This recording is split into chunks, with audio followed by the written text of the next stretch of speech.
विज्ञान के पेपर में अभी तक तैयारी आप लोगों की कुछ भी नहीं है और आप ट्रिक के मदद से पास होना चाहते थे, बिल्कुल सही वीडियो पे आए। मेरे प्यारों जो इसी तरह मैं हिंदी का बनाया था, बहुत सारे बच्चे उस ट्रिक को अप्लाई करके आए हैं और अगली साल भी अप्लाई किए थे, बहुत सारे बच्चे पास भी होकर आए मेरे प्यार बच्चों। तो बिल्कुल समाज विज्ञान में अगर आप लोगों की तैयारी बिल्कुल भी नहीं है मेरे प्यार बच्चों, तो मैं ट्रिक की मदद से मेरे प्यारों जो पूरा का पूरा पेपर सॉल्व करके दिखा दूंगा। एक वायरल पेपर 2026 बोर्ड का मेरे पास यहाँ पे 825 जेबी कोड है मेरे प्यारों बच्चों, और इस पेपर को मैं खुद अपने हाथों से बोर्ड एग्जाम की कॉपी पे सॉल्व करके दिखाने वाला हूं, वो भी बिना पढ़े बिना कुछ याद किए, केवल मेरे प्यारों जो ट्रिक से मैं सॉल्व करके दिखाने वाला हूं।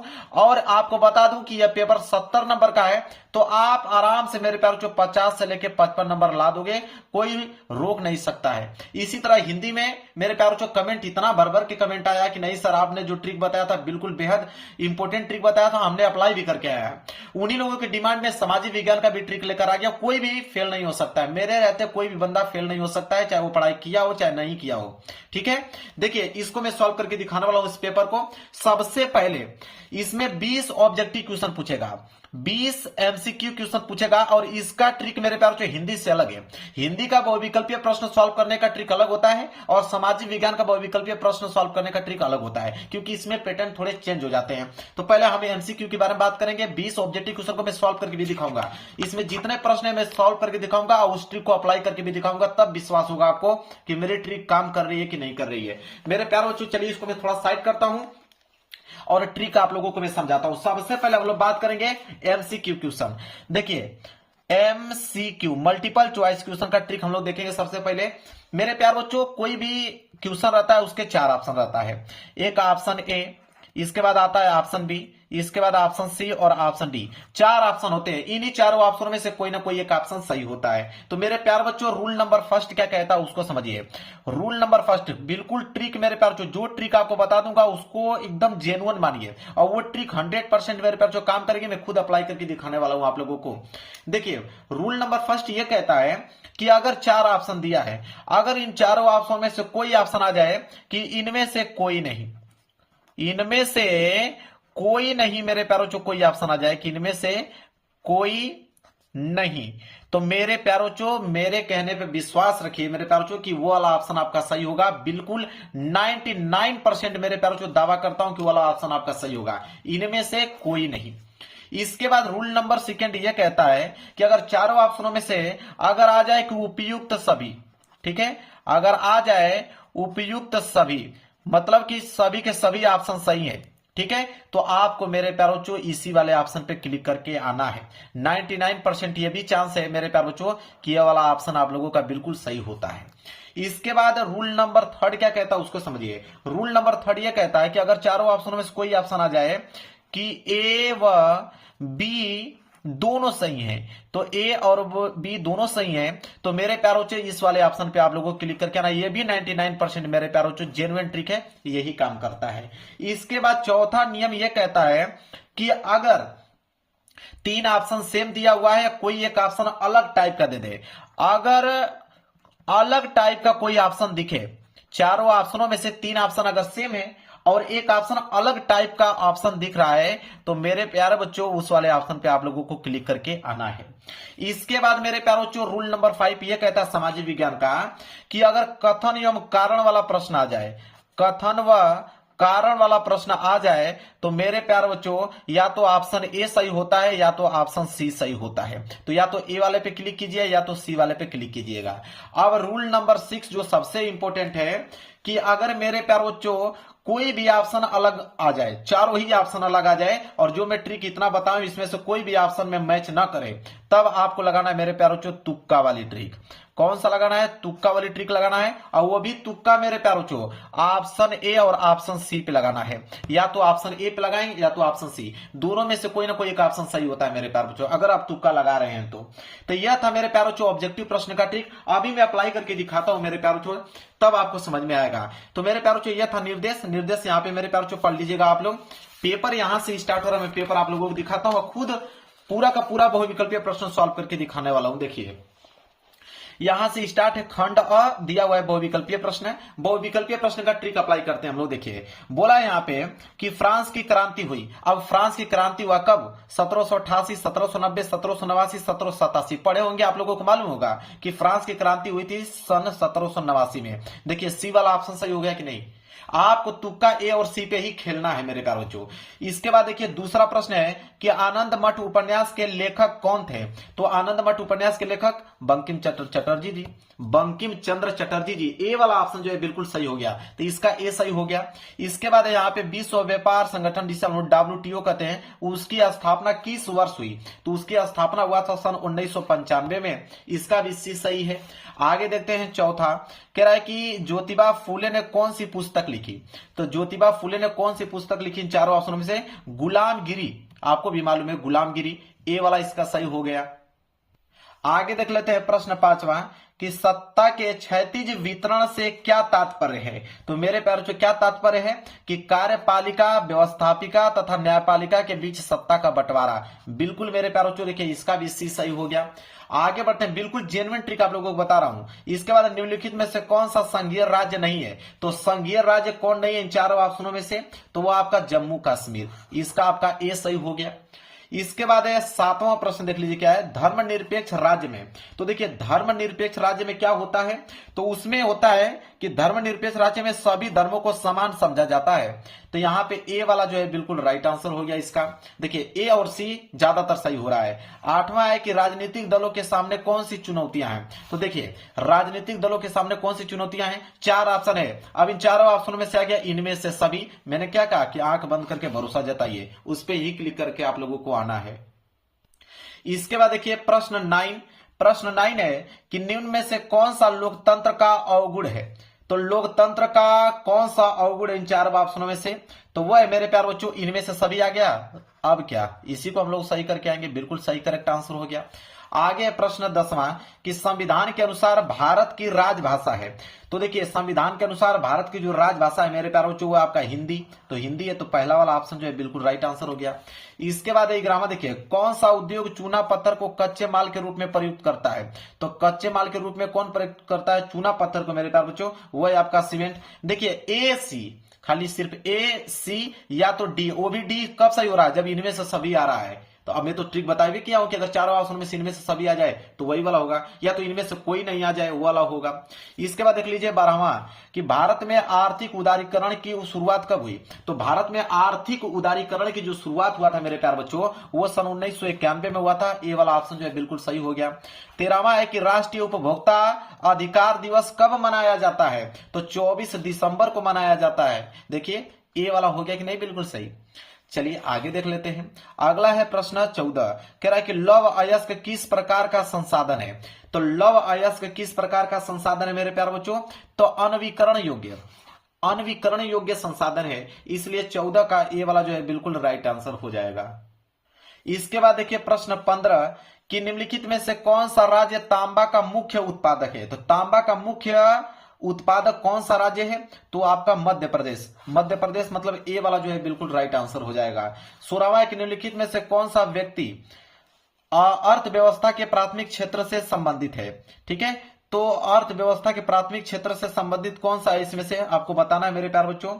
तो मछुआरा मेरे प्यारे बच्चों, ठीक है, क्योंकि मछली का पालन करता है, वो मछली मारता है, तो मछली जो है प्राथमिक क्षेत्र के अंतर्गत आता है मछुआरा। इसके बाद देखिए ए इसका भी सही हो गया। 17 है कि सूचना का अधिकार अधिनियम कब लागू किया गया? तो इसका भी मेरे प्यारे बच्चों 2005 में लागू किया गया था। इसका भी देखिए ए सही हो गया। आगे 18वां कि निम्नलिखित में से किस राज्य में बांधवगढ़ राष्ट्रीय उद्यान अवस्थित है? ठीक है, तो मेरे प्यारे बच्चों कहां पे है? राजस्थान, उत्तराखंड, पश्चिम बंगाल, मध्य प्रदेश में स्थित है। इसका भी ये सही है। 19वां है कि कपास की खेती के लिए निम्नलिखित में से कौन सी मिट्टी उपयुक्त मानी जाती है? सबको मालूम है काली मिट्टी। इसका सी सही हो गया। इसके बाद 20वां प्रश्न देख लीजिए क्या है। 20वां है कि निम्नलिखित में से किस वर्ष में बांग्लादेश ग्रामीण बैंक की शुरुआत हुई थी? तो बांग्लादेश ग्रामीण बैंक की शुरुआत कब हुआ था? सन 1970 में। इसका ए सही। अब बताइए मेरे प्यारे बच्चों, अब विश्वास हुआ कि नहीं? पूरा का पूरा पेपर ही सॉल्व करके दिखा रहा हूं। ज्यादातर या तो ए या तो सी या तो ऑप्शन डी मेरे प्यारे बच्चों, वो भी इनमें से सभी वाला। क्लियर है? मेरे प्यार बच्चों यकीन मानिए कि आप ऑब्जेक्टिव क्वेश्चन में जो ट्रिक आप लोगों को बता दिया हूं ना सामाजिक विज्ञान का, इसी प्रकार क्वेश्चन आता है। सामाजिक विज्ञान में 20 अगर बहुविकल्पीय प्रश्न हैं, अगर मेरा ट्रिक अप्लाई कर दिया आपने तो कम से कम 14 से लेकर 15 क्वेश्चन ऐसे ही आप लोगों का सही हो जाएगा, कोई रोकेगा नहीं। अब मैं बताऊंगा सब्जेक्टिव प्रश्न का ट्रिक मेरे प्यार बच्चों। देखिए अब मैं यहां से स्टार्ट हो रहा है आप लोगों का खंड ब, देख लीजिए यहां से स्टार्ट हो रहा है खंड ब मेरे प्यारे बच्चों। और खंड ब जो है मेरे प्यारे बच्चों कितने नंबर के लिए रहेगा? 50 नंबर के लिए। 50 में 50 नंबर लेके आओगे मेरे प्यारे बच्चों।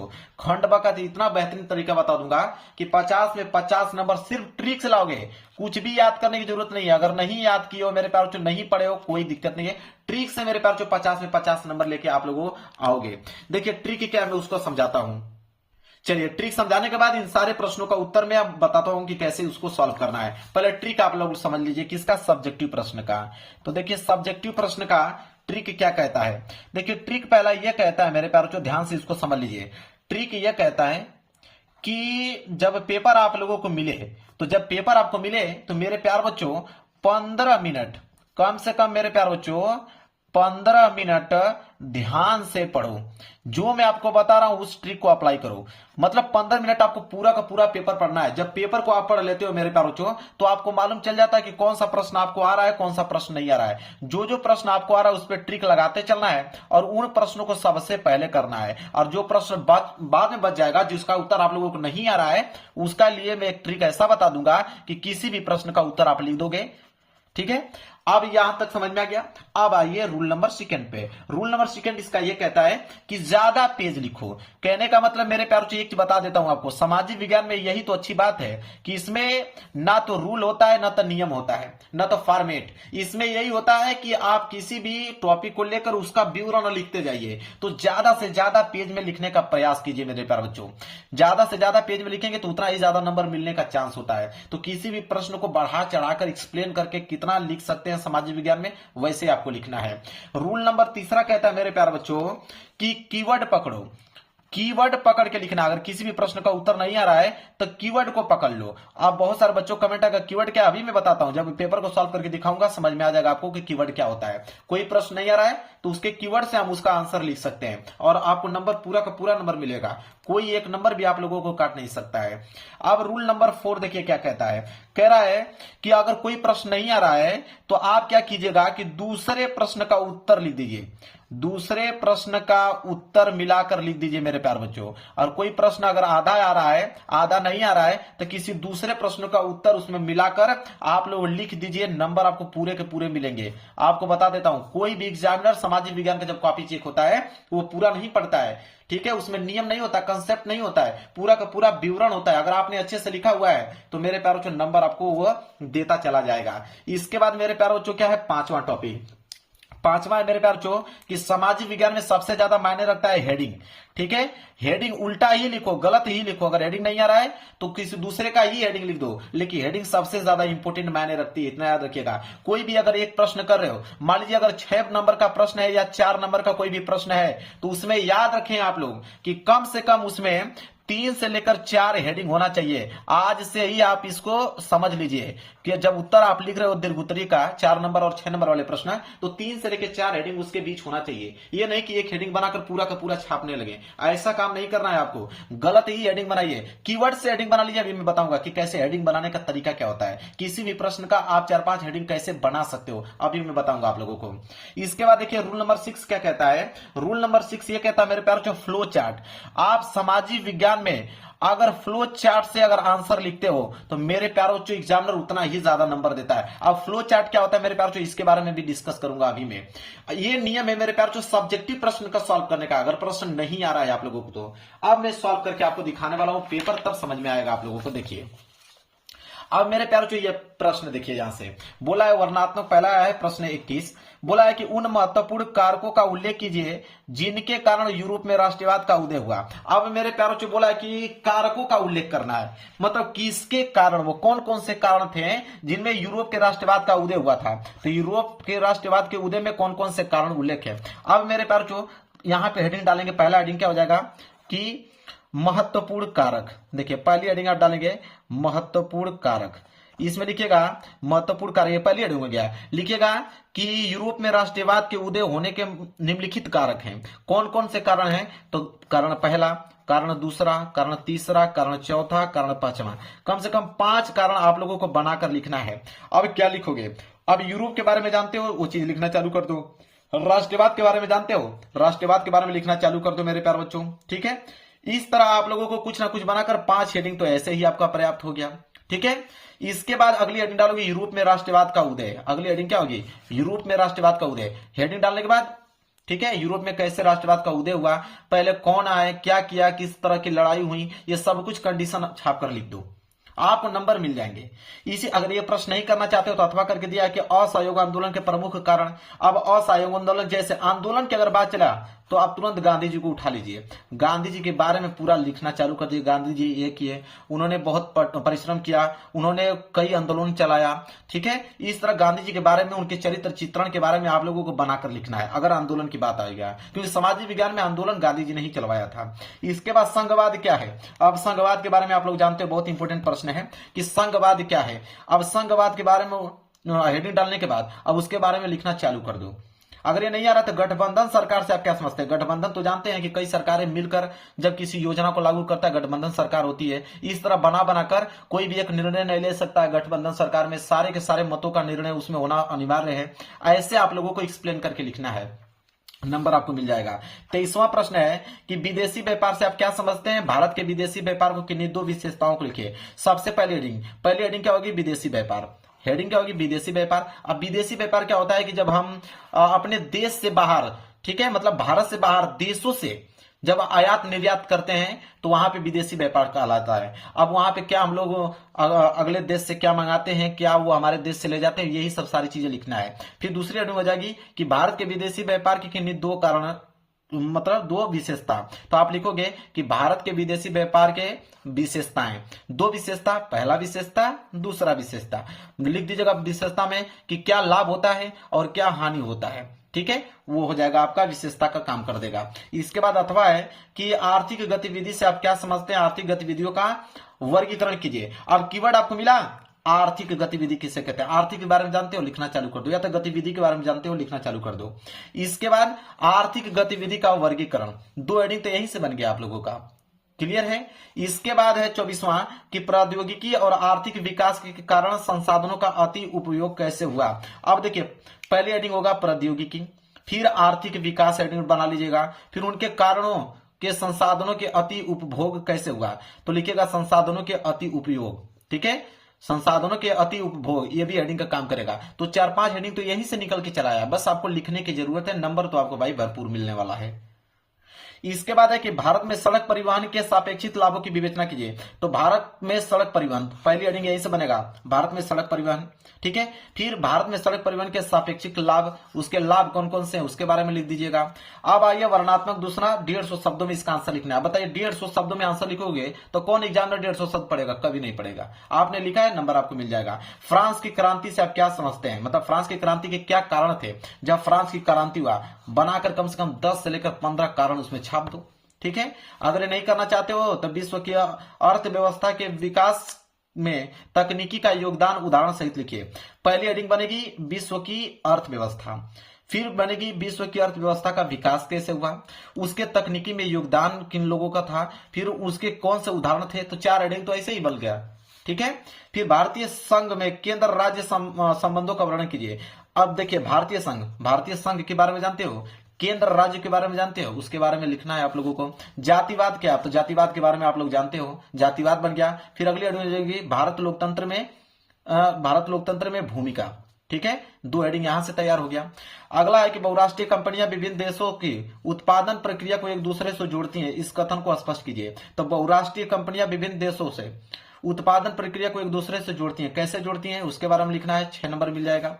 भारतीय अर्थव्यवस्था में अधिक रोजगार विकसित करने के साधनों को स्पष्ट आप लोगों को करना है। तो भारतीय अर्थव्यवस्था, फिर रोजगार कैसे विकसित हो रहा है, इसमें उनके कौन कौन से साधन है, यही सब तो कीवर्ड है, इन्हीं को तो बनाकर लिखना है आप लोगों को। भारत में वन्य जीव संरक्षण के उपाय, तो वन्य जीव संरक्षण के कौन कौन से उपाय, ये लिखना है। 6 नंबर के लिए कम से कम 5-6 हेडिंग तो होना ही चाहिए इसके बीच में। इसके बाद मेरे प्यार जो है कि संगठित और असंगठित क्षेत्रों में विभेद कीजिए, मतलब अंतर बताना कि संगठित क्षेत्र क्या है, असंगठित क्षेत्र क्या है। फिर असंगठित क्षेत्र के कर्मचारियों की समस्याओं पर आपको प्रकाश डालना है। अब मानचित्र संबंधित आ गया। चलिए मानचित्र का मैं ट्रिक आप लोगों को बता देता हूं, जेन्युइन ट्रिक मेरे प्यारे बच्चों। मानचित्र छोड़ के नहीं आना है। मानचित्र आप लोगों का 10 नंबर का तो मानचित्र ही पूछा जाता है। देखिए कैसे मानचित्र में आप नंबर लाओगे। बोला है कि निम्नलिखित स्थानों को भारत के दिए गए रेखा मानचित्र पर इस चिन्ह के द्वारा नाम सहित और सही नामांकन के लिए आधे आधे अंक निर्धारित है। जैसे बोला पहला प्रश्न है कि वह स्थान जहां पूर्ण स्वराज की मांग का प्रस्ताव पारित हुआ, तो वो कहां, लाहौर में। तो लाहौर आपको मालूम चलेगा कि लाहौर में हुआ था। तो नहीं मालूम है आपको तो किसी भी देश का नाम लिख दीजिए। ठीक है, लाहौर नहीं मालूम है, यहाँ पे उत्तराखंड लिख लीजिए, बिहार लिख लीजिए, मद्रास लिख दीजिए, समझ रहे हैं, कुछ भी लिखिए। वह स्थान जहां आनंद भवन स्थित है, तो आनंद भवन कहां स्थित है मेरे प्यारे, प्रयागराज में। प्रयागराज पहले इलाहाबाद था, प्रयागराज उसका नाम चेंज कर दिया गया है। प्रयागराज नहीं मालूम है, लखनऊ लिख दो। ठीक है, ठीक है, ऐसे बनारस लिख दो, वाराणसी लिख दो, ऐसे आपको कुछ ना कुछ लिखना ही है। कह रहा वह स्थान जहां 1927 में कांग्रेस का अधिवेशन हुआ, तो कांग्रेस का अधिवेशन हुआ मेरे प्यारे बच्चों कहां पे, मद्रास में। ठीक है, नहीं मालूम चल रहा है मेरे प्यारे बच्चों तो आप नागपुर लिख दो। ठीक है, इसके बाद वह स्थान जहां सर्वप्रथम नमक बनाया गया, नमक बनाया गया दांडी में, जो कि पड़ता है गुजरात में। नहीं मालूम है तो राजस्थान लिख दो। समझ में आ रहा है, ऐसे आपको लिखना है। नंबर आपको तो मिलेंगे भाई। वह जनपद जहां चौरी चौरा कांड हुआ कहां हुआ, गोरखपुर में, तो गोरखपुर में हुआ। अगर नहीं मालूम है मेरे प्यारे बच्चों तो आप किसी भी जिले का नाम यहाँ पे लिख दीजिए, आपका काम हो जाएगा। गोरखपुर कहां पड़ता है, उत्तर प्रदेश में। इसके बाद है उत्तर प्रदेश का एक 10 लाखी नगर, तो 10 लाखी नगर उत्तर प्रदेश में, तो उत्तर प्रदेश में बहुत नगर है, किसी भी डिस्ट्रिक्ट का नाम आप लिख दीजिए। वैसे 10 लाखी नगर तो आपके वो हैं, लखनऊ हुआ, एक कानपुर हुआ। ठीक है, अगर नहीं मालूम है या तो लखनऊ लिखिए या तो कानपुर लिखिए या किसी और डिस्ट्रिक्ट का नाम लिख दीजिए, चल जाएगा आपका। कॉफी का सबसे बड़ा उत्पादक राज्य कौन सा है, कर्नाटक। कर्नाटक नहीं तो असम लिख दीजिए, जयपुर लिख दीजिए। ठीक है, तो कॉफी का सबसे बड़ा उत्पादक राज्य कौन सा है मेरे प्यारे बच्चों, कर्नाटक है, इस बात को ध्यान में रखिएगा। राजस्थान की राजधानी, तो राजस्थान की राजधानी क्या है, जयपुर। जयपुर नहीं मालूम है मेरे प्यारे बच्चों तो उदयपुर लिख दो। ठीक है, इसके बाद है दक्षिण भारत की एक नदी, तो दक्षिण भारत की एक नदी गोदावरी है। ठीक है, आपको नहीं मालूम है कावेरी नदी लिख लो मेरे प्यारे बच्चों। इसके बाद चाय उत्पादन के किसी एक क्षेत्र का नाम लिखना है, तो चाय उत्पादन का सबसे बड़ा क्षेत्र है असम। ठीक है, असम नहीं है तो यहाँ पे बिहार लिख दो। ठीक है, मतलब आपको लिखना ही है कुछ ना कुछ, और मानचित्र पर आप इस चिन्ह के द्वारा किसी भी लोकेशन को दर्शा दो, नंबर आपको मिल जाएगा। पेपर हो गया समाप्त। मेरे प्यार बच्चों, सामाजिक विज्ञान में पास करने का सबसे आसान तरीका है मेरे प्यार बच्चों, और इससे बढ़िया वीडियो आपको नहीं मिलेगी। अगर आपकी तैयारी 0% है मेरे प्यार बच्चों, तो यकीन मान के चलिए कि 70 में आपके 50 से 55 नंबर बिल्कुल क्लियर है, क्योंकि इसमें कॉपी उस तरह की नहीं चेक होती है, आप लिखे वो नंबर मिलता चला जाता है।